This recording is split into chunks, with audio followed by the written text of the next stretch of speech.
যদি পরনে বাঁচতে চাস 1,00,000 টাকা দে, তা নাহলে আমাদের তীর ধরক দিয়ে তোকে শেষ করে দেবো।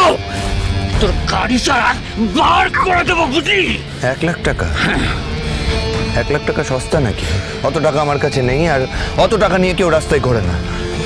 আর আর আপনারা কেমন মানুষ? কেমন মানুষ আপনারা?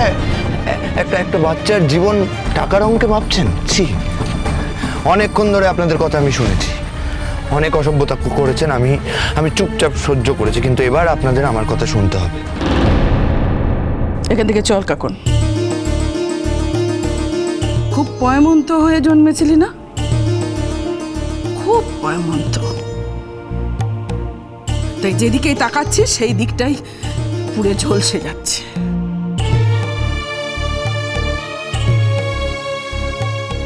চল, আমি তোর মা তোর শ্বশুর বাড়ির লোকেদের পায়ে গিয়ে ধরবো, তাদের কাছে জোরহাত করে বলবো যে আমার মেয়েটাকে একটু জায়গা দাও, একটু আশ্রয় দাও।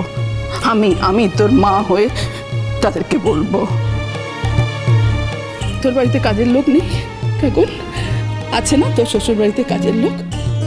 ওরা সেভাবে রাখবে, আমি ওদেরকে সেভাবেই বলবো তোমরা তোমাদের ছেলের বিয়ে নাও, সে সুখে সংসার করুক।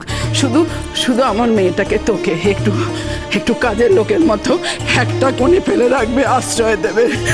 দেবে না কাকুন? এটুকু জায়গা দেবে না তোর শ্বশুর বাড়ি? বল, দেবে তো?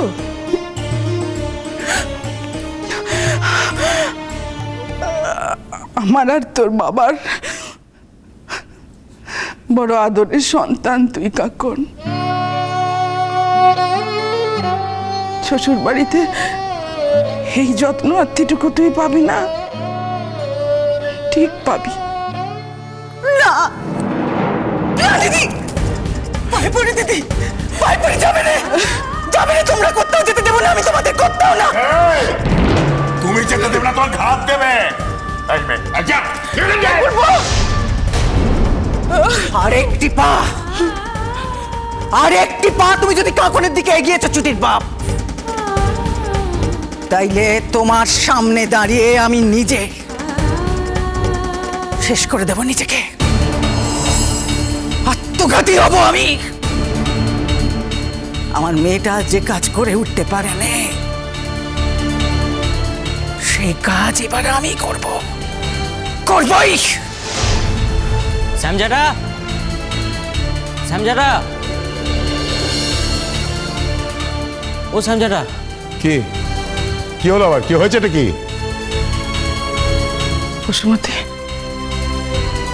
সর্বজিতের কোনো খবর এলো না তো? আচ্ছা, কাকুন দিদি বড় এসেছিল এই গায়ে? কি বলতে এসেছো ববি? কাকুন দিদি তোমার বরকে ঢালিপাড়ার মুখে গাছে বেঁধে মারছে।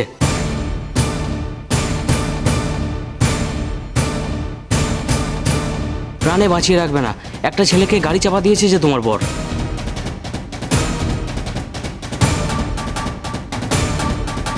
আমি ওখান দিয়ে আসছিলাম, তাই তুমি শিগগিরই চলো কাকুন দিদি। এতক্ষণে বোধহয় তাকে শেষ করে ফেললো গো। কি বলছো তুমি ববি?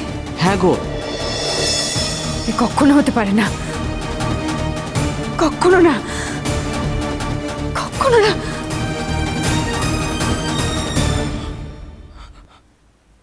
দিদি, ও দিদি, চলো দেখি, চলো দেখি শিগগির, চলো। দাঁড়ায় রয়েছো কেন? চলো দেখি শিগগির। কি হবে বসুমতী? কি হবে? কি হবে? কি হবে না হবে সে বিচার পরে হবে দিদি, এখন তুমি চলো দেখি, চলো। না, কেউ যাবে না। বৌদি যা যাক, তুমি যাবে না। আর শোনো বৌদি, এ যাওয়াই যেন তোমার শেষ যাওয়া হয়, আর এ মুখে আসবে না। আমি কিন্তু নতুন কোনো ঝামেলা জড়াবো নি, এই বলে দিলাম। দিদি, তুমি আমার সঙ্গে এখন যাবে, চলো দেখি। পাগলে কিনা বলে আমি নাকি এখন ওনার কথা শুনে, আমার মেয়েখানার এত বড় সর্বনাশের কথা শুনেও যাব মেয়ে। এসো আমার সাথে। বসুমতী,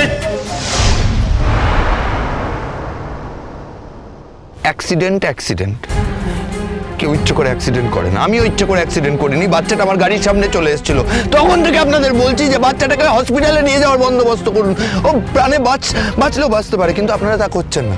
ওকে ওই অবস্থায় রোদে ফেলে রেখেছেন আর আমার সাথে এখন টাকা নিয়ে দরদাম করছেন। হ্যাঁ তাই না? ছি ছি ছি ছি, আর কি ভাবছেন আমি টাকাটা দিয়ে দেবো? না, আমি তো প্রথমেই রিকোয়েস্ট করেছিলাম যে ওকে হসপিটালে নিয়ে যান, ওর চিকিৎসার জন্য যা টাকা লাগবে আমি দেবো। তা না করে এখন আপনারা এই 1 লাখ টাকা নেবেন আমার কাছে, দিয়ে কি ফুর্তি করবেন? তোকে তোকে এবার মরতে হবে। মরতে হলে মরতে হবে। মৃত্যুকে আমি ভয় পাই না, কিন্তু একজন মানুষকে মারলে তার দাম দিতে হয়, সেই দাম আপনাদের দিতে হবে, সেটা ভুলে যাবেন না। এই আমি 5 গুনবো, যদি টাকা না দিস তোকে ঝাঁঝরা করে দেবো। এই 3 নিয়ে আয়, নিয়ে আয়।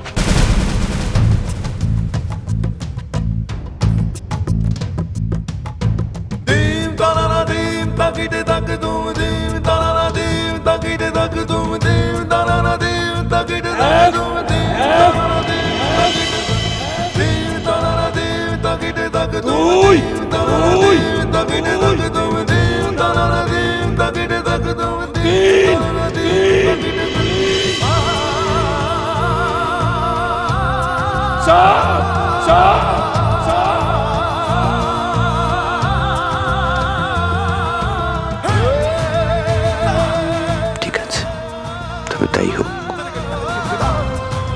চাঁদ চুবাই এসে যদি আমার মৃত্যু হয় তাই সই। সিঁদুর তোমার কপালে নেই কঙ্কাবতী, মিথ্যে সিঁদুরও নেই। 5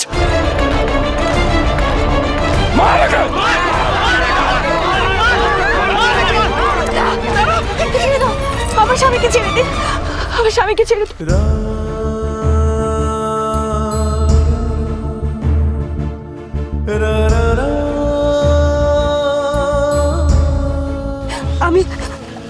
আমি আপনাদের কাছে হাত জোড় করছি। আমার স্বামীর প্রাণ ভিক্ষা চাইছি, ওকে ছেড়ে দিন, ওকে ছেড়ে দিন। কাকুন্দি, এ তোমার স্বামী? হ্যাঁ রমেশ দাদা, আমার স্বামী, আমার স্বামী আমাকে অষ্টমঙ্গলায় রাখতে এসেছিল, আমার স্বামী। ও রমেশ বাবা, রমেশ তুমি না সারাটা জীবন আমাদের বাড়িতে ডাব পেরেছো গো, হ্যাঁ? আরে কাকুন মাকে তুমি তো সেই ছোট্টবেলা থেকে দেখে এসেছো, আজ তুমি তার মাথার সিঁদুর গুছিয়ে দিতে চাও রমেশ? ও রমেশ, ছি ছি ছি ছি, আমরা তো কেউ জানতাম না জামাই দাদাবাবু এখানে আসছে। আর কাকুন দিদির বিয়ের খবর কানাঘুষো আমরা শুনেছিলাম, কিন্তু গাঁয়ে তো আমরা ছিলাম না, তাই আমি যেতে পারিনি। বাবা রমেশ, আমার জামাইটাকে ছেড়ে দাও বাবা, আমার মেয়েটার এত বড় সর্বনাশ করো না, ছেড়ে দাও। এই শিগগির ছেড়ে দাও জামাই দাদাবাবুকে। জামাই দাদাবাবু, তুমি একবারও তো বলনি আমি কাকুন্দির বর। কোনো কনসেশন চাই না আমার, কারোর দয়ায় বাঁচার কোনো দরকার নেই আমার।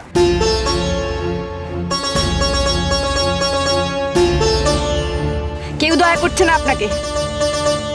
একটা মানুষ আরেকটা মানুষকে এইভাবে মেরে ফেলতে পারে না, সেটা নিয়ে কথা বলা হচ্ছে। রমেশ দাদা, দড়িটা খোলো তো। খুলে দাও গো, তাড়াতাড়ি খোলো গো রমেশ।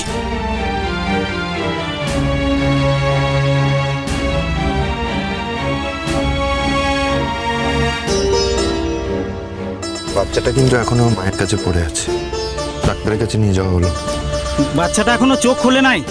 আরে চোখ খুলে নাই সেটা এখান থেকে বুঝলে তো হবে না, যেতে হবে, দেখতে হবে। আমি দেখছি।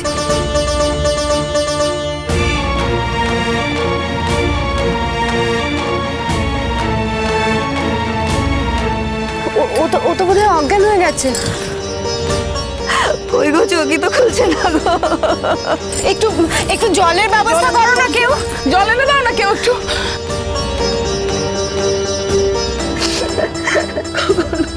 কেঁদো নে গো, কেঁদো নে, ঠিক হয়ে যাবে, ঠিক হয়ে।